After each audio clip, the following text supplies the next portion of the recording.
Yuk, kita belajar tentang roket. Apa itu roket? Roket adalah kendaraan khusus yang bisa terbang sangat tinggi hingga keluar dari atmosfer bumi. Berbeda dengan pesawat yang hanya bisa terbang di langit bumi, roket bisa pergi ke luar angkasa. Sejarah roket? Sejarah roket dimulai dari ratusan tahun lalu di Tiongkok, ketika orang-orang menemukan bahwa bubuk mesiu bisa membuat benda-benda terbang jika dibakar. Pada awalnya, roket digunakan untuk kembang api dan perang. Tapi di abad ke-20, manusia mulai membuat roket untuk tujuan ilmiah dan eksplorasi luar angkasa.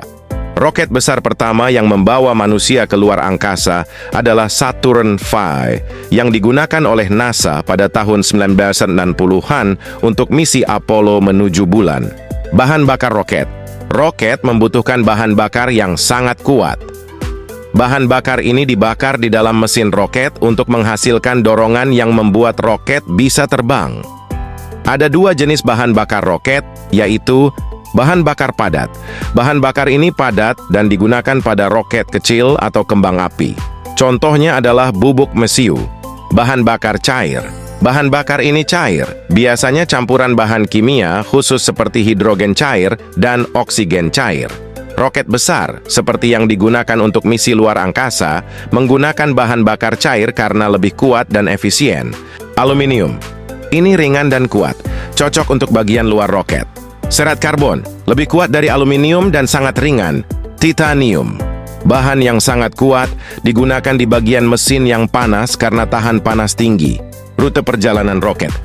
Sebelum meluncur, para ilmuwan merencanakan rute yang sangat detail agar roket bisa sampai tujuan, misalnya bulan atau Mars.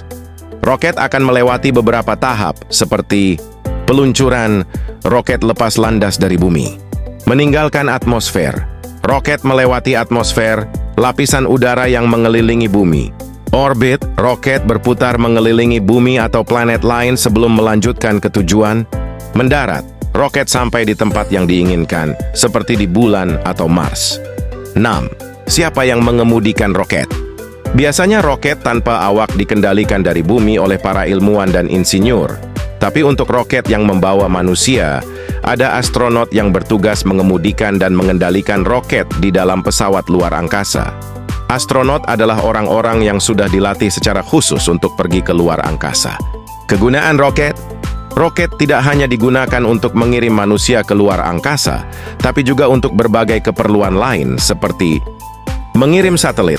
Roket mengirimkan satelit ke orbit yang membantu kita dalam komunikasi, cuaca, dan navigasi.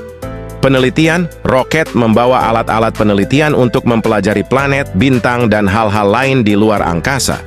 Eksplorasi planet. Roket mengirim kendaraan robot ke planet lain seperti Mars untuk menjelajahi dan mempelajari permukaan planet tersebut. Jadi roket adalah teknologi yang sangat keren dan rumit, yang membantu manusia menjelajah luar angkasa. Siapa tahu suatu saat nanti, kamu juga bisa menjadi astronot dan pergi ke luar angkasa